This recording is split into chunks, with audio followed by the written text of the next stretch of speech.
A very good morning to you all, kids. And this is the SST. Let us see how many chapters we have done till date. Okay, chapter 1 and 2 you have given the test. The test 1 and the test 2, they were just from the one chapter each. And now in the next coming exams, what you have to do, you have to learn all the chapters जो भी अभी तक पढ़ाई हुई है from the first chapter. Okay, so starting from the first one till date, as many chapters you have learned, आपको वो सारे प्रिपेयर करने हैं अपने एग्जाम्स के लिए. Okay, so let us see what you have to do. These are the chapters we have done. Okay, I have marked them and you also see it. Chapter 1 you have done. Chapter 2 is done. 4, 5, 7, 8 and 9. These chapters we have already done. Only chapter 3 and 6 is, I think it's missing and it's not been done.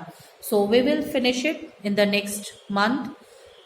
So you have to prepare these many chapters for the coming exam. Chapter 1 and 2 you have already revised so many times क्योंकि आपके इसके exams भी हो चुके हैं. Today we will see the important terms and the important points which are used and are repeated in the next chapters, like in the chapter 4, 5, 7, 8 and 9. Let us go through it and recall what we have learned, what we have seen और हम लोगों ने क्या क्या अपने exercises में किया है. So today we will just do the recalling of the exercises for our exams. हम लोग एक बार साथ बैठ करके और याद करेंगे कि हम लोगों ने कहाँ कहाँ क्या पढ़ लिया. Okay, so let us start with chapter 4. In this chapter we saw that the rays of the sun बहुत अलग अलग प्लेसेस पे अलग अलग तरह से पड़ते हैं. At the equator you get the direct sunlights.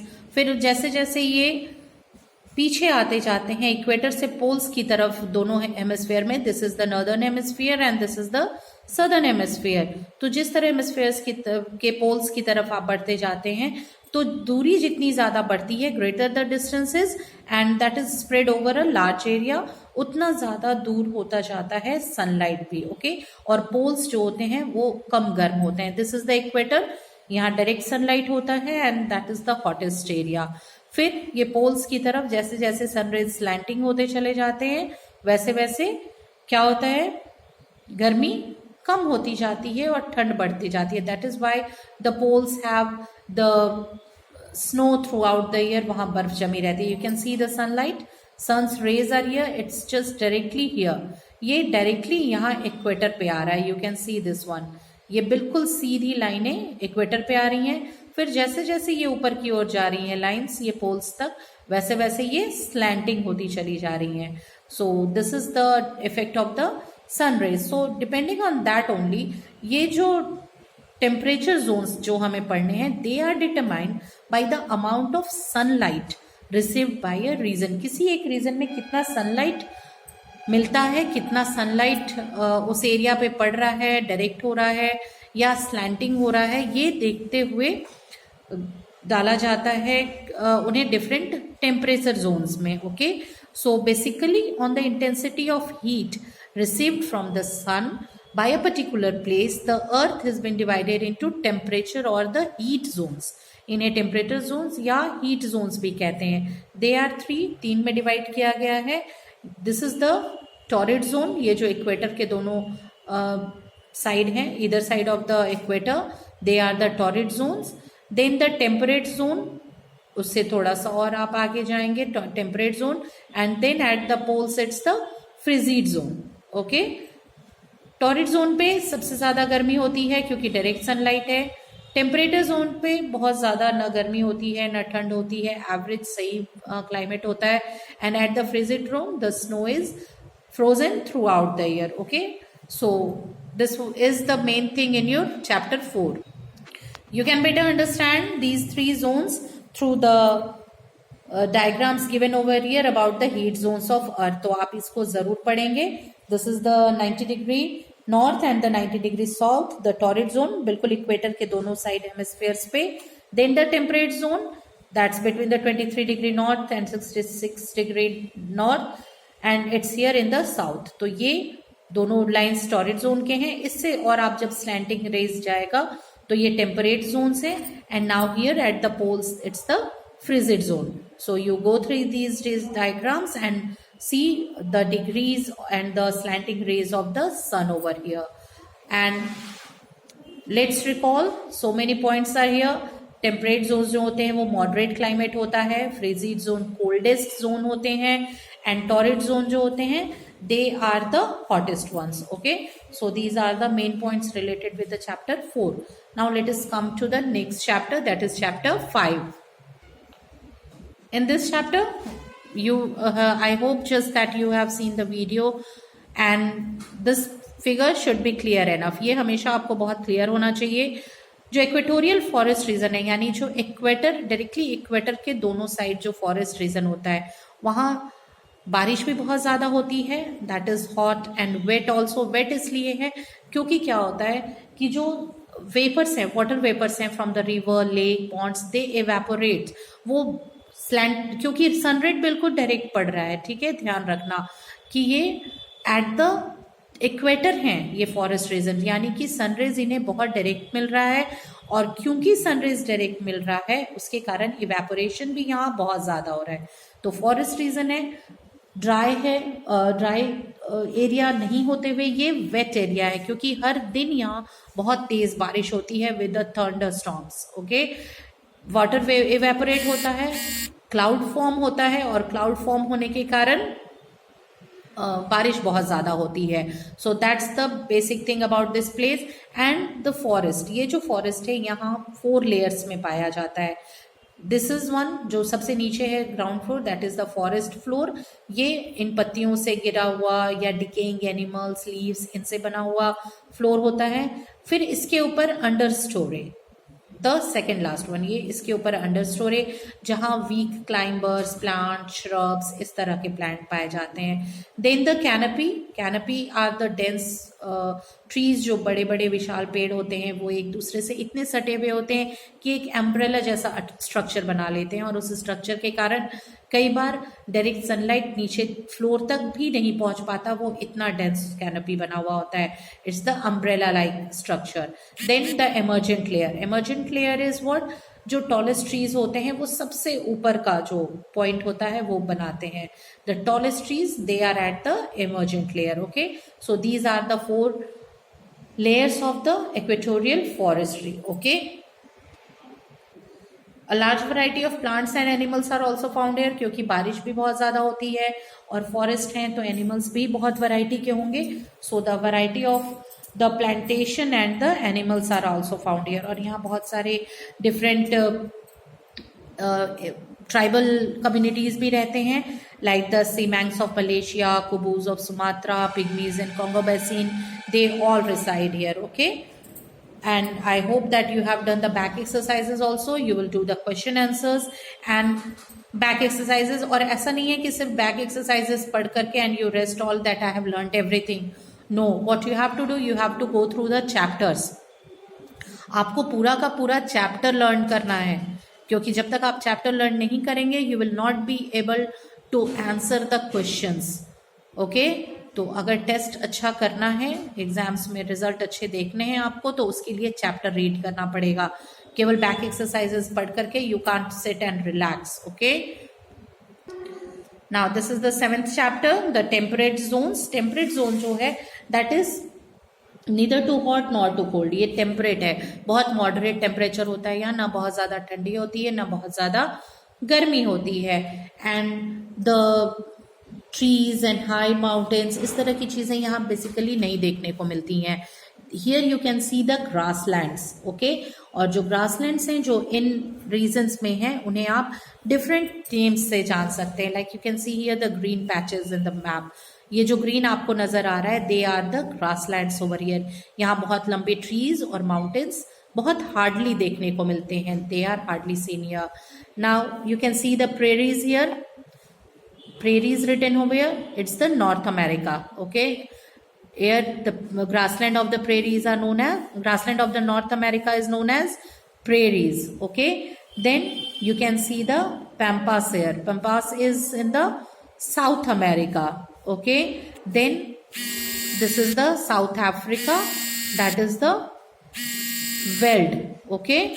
Then Downs in Australia and Steppes in Russia, okay.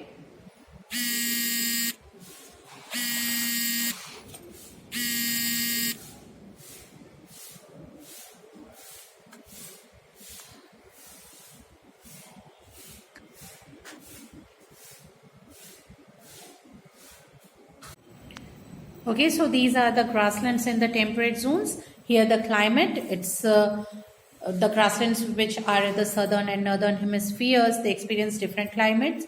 और जो इनका क्लाइमेट होता है, they are very hot in summer and very cold in winter. Okay, this is known as the continental type of climate. जो गर्मी में बहुत ज़्यादा गर्म हो और ठंड में बहुत ज़्यादा ठंडा हो, तो उसे continental type of climate कहते हैं. Sometimes जो hot winds हैं, they are very much over the prairies and they help the snow to melt and make the grazing possible. क्योंकि जब snow melt करेगा तभी जो कुछ प्लांट्स वहाँ ग्रो करेंगे और उसके बाद वहाँ पे जो कैटल हैं वो उसे ग्रेज कर पाएंगे. So they are sometimes helpful also and that hot winds are called the Chinook there, okay. And in the southern hemisphere जो temperate grassland zone है, that is located near the coast, वो sea और ocean sides में है. So as a result the climate is very moderate there. ना बहुत ज़्यादा ठंड होती है, ना बहुत ज़्यादा गर्मी होती है. Here the continental type of climate is in the northern hemisphere and here we are talking about the southern hemisphere, okay. This means that it's neither very hot nor very cold. Winters में भी जो यहाँ सी के कारण है बहुत ही moderating influence होता है क्लाइमेट पे, और इसका मतलब है कि ये थ्रू आउट द ईयर बहुत ही ज़्यादा प्लेजेंट होता है. ना बहुत ज़्यादा यहाँ ठंड होती है, ना बहुत ही ज़्यादा गर्मी होती है. And about the plant life we have already talk that लंबे बहुत बड़े ट्रीज और माउंटेन्स वगैरह यहाँ नहीं मिलते हैं. बेसिकली द ग्रासलैंड्स आते हैं. और उसके अलावा ये जो सीजन पे चेंज होते रहते हैं. स्प्रिंग में ग्रास फ्रेश होता है, ग्रीन होता है. In summer it turns brown, by autumn it turns dry and by winter it finally dies. लेकिन जो इसके रूट्स होते हैं वो हमेशा बरिड होते हैं स्नो में, और again in the spring they grow up, okay. ये स्प्रिंग में फिर से वापस ऊपर आ जाते हैं. So these are the main points related with the temperate zone. Now let us see the next chapter, the chapter 8. Here you can see the map of the frigid zone. These areas are basically filled with and covered with snow throughout the year. यहाँ ज़्यादातर हर समय सिर्फ बर्फ रहती है. And they are also sometimes called the frozen continents because the snow is always throughout the year there. And the large parts of the Canada, Alaska, coastal Greenland, Iceland, Siberia, all these fall in these frigid zones. And the areas around the poles, they are the areas. अभी हम लोगों ने देखा था diagram में कि जो equator के पास है that is the torrid zone. फिर उससे थोड़ा सा स्लैंटिंग आप और ऊपर जाएंगे at the 23.5 and 66 degree north and south, then that is the temperate zone. And then at the poles they are the frigid zone. तो ये जो frigid zones हैं they are very sparsely populated. क्योंकि ठंड बहुत ज़्यादा होती है तो पॉपुलेशन नहीं होता है डेंस यहाँ, because they can't cultivate, they can survive. न तो वहाँ सही से आप सर्वाइव कर सकते हैं, ना कल्टिवेशन हो सकता है, न कैटल रियर कर सकते हैं. So things are really difficult there. So population बहुत ज़्यादा वहाँ नहीं होता है. एंड बेसिकली द एक्सपेडिशंस जो अलग अलग कंट्रीज़ के रिसर्चर्स एक्सप्लोर करने जाते हैं उनके रिसर्च स्टेशंस वहाँ ज़रूर होते हैं. Then we talked about the lights at the northern and southern hemispheres. जो सनलाइट आता है वो अर्थ सरफेस पे जब एंटर करता है तो उसका फ्रिक्शन होता है विद द चार्ज पार्टिकल्स, और उस स्नो के साथ वहाँ जो उसके फ्रिक्शन और सनलाइट सनरेज में जो फ्रिक्शन होता है उसमें जो पार्टिकल्स चार्ज होते हैं उनसे एक लाइट डिफरेंट तरह की निकलती है. So in the northern hemisphere it's called the aurora borealis, and the southern hemisphere the light is called the aurora australis, okay. They are the charged particles from the earth atmosphere that emit the lights. Plant life is not very much prosperous and they don't flourish so much, क्योंकि यहाँ जो है वहाँ ज़्यादातर frozen areas हैं. सो in the summer season जो थोड़ा बहुत 2-3 महीने का वहाँ होता है, जब बर्फ थोड़ी कम हो जाती है कुछ एरियाज से, देन द क्रॉप्स और the plants here grow and only the hardly ones survive. बहुत कम ही ऐसे हैं जो सर्वाइव कर पाते हैं जब स्नो कम होता है समर में. सम shrubs like the mosses, lichens and grass grow, or few flower plants are also there that like the cranberries and the currants are seen. Okay, जो वहाँ कुछ इनहेबिटेंट्स हैं, कुछ लोग जो वहाँ रहते हैं, वो लोग इन्हें ग्रो करते हैं एंड सिर्फ उतना ही वेजिटेबल और उतना ही क्रॉप्स वगैरह ग्रो करते हैं जितना वो सेल्फ कंज्यूम कर पाएँ. ओके, क्योंकि यहाँ बहुत ज़्यादा ट्रीज और प्लांट्स ग्रो करना पॉसिबल नहीं है. Then you see the animal life there. किस तरह के एनिमल लाइफ्स हैं? You have first you will definitely see the reindeers there, जिन्हें आप सांता क्लॉज की स्टोरीज में भी पढ़ते हैं. तो they are also found in the frigid zones. Here you we will definitely mention about the kayaks and the igloos and the Inuits. Okay, igloos जिसमें Inuits रहते थे, इनुइट्स को पहले एस्किमोज के नाम से जाना जाता था और उनका घर जो वो आइस मेड घर होता था, house, it is called the igloo. पहले वो लोग हंट करते थे वेल, सीज और वॉर्डल्स वगैरह के बोन से बने हुए हार्पून और स्पेयर से. But now the things are very much advanced and they are also using the guns and the different technologies for hunting. और वो छोटे छोटे बोट्स में जाते हैं हंटिंग करने and those boats are called the kayaks. बहुत सारे चेंजेस उनकी लाइफ में भी आए हैं. अब now they are no longer using the harpoons but have started using rifles and started living in the permanent wooden houses. अब वो इग्लूज में भी नहीं रहते, wooden houses में रहते हैं. So these are the changes जो समय के साथ साथ यहाँ इन रीजन्स में भी आते चले गए हैं. And I just highly advise you कि आप लेट्स रिकॉल ज़रूर पढ़िएगा हर चैप्टर के एंड में, and you have to go through it and the main points definitely. Back exercises you have to solve करना ही है, but with that only you have to learn the let's recall and the middle ones. Now the next chapter is the environment. हमारा environment, इसे 4 spheres में divide किया गया है. The hydrosphere, atmosphere, lithosphere and biosphere. And I just remind you कि आप बार बार इन chapters से related videos को देखिएगा और exercises learn कीजिएगा. Okay? The hydrosphere that consists of water, इसमें हम लोगों ने वाटर साइकिल पढ़ा था कि किस तरह वाटर इवेपोरेट होता है, क्लाउड फॉर्मेशन होता है और फिर रेन होती है और फिर वो वाटर वापस अर्थ सरफेस पे आ जाता है. Then it's really much necessary, water is the life. And then the atmosphere, जो एयर है हमारे चारों तरफ, in which we breathe all, so that is the atmosphere. और इसमें डिफरेंट गैसेस का जो इंडेक्स से जो नंबर है जो बैलेंस करते हैं हमारे एटमॉस्फेयर को, नाइट्रोजन सबसे ज़्यादा है, then the oxygen, then the other gases are also present there. They all create a balance in our atmosphere. Then the lithosphere, that is the surface of the earth, जिससे कि बना हुआ है earth surface. जो top most है that is called the crust. The middle one is the mantle and the inner most part is called the core. Okay, इसे core कहते हैं.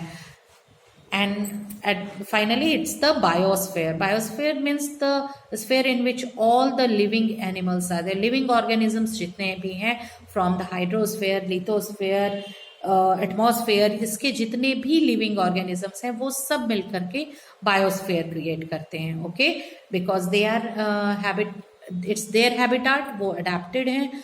कोई पानी में रहने के लिए, कोई वाटर में रहने के लिए, कोई एयर में रहने के लिए, कोई लैंड पे रहने के लिए. तो इन सभी लिविंग ऑर्गेनिजम्स को, लिविंग बीइंग्स को मिला करके जो स्फेयर बनता है that is the biosphere. Okay, bio means the life. Okay, so this was the quick revision of all the chapters which are coming for your test. You go through the chapters, do the let's recalls, memorize everything, learn the chapter and do the back exercises. We have sent you all the answers and of the back exercises and the questions also. So go through them and revise it, and all the best for your exams. Okay, thank you.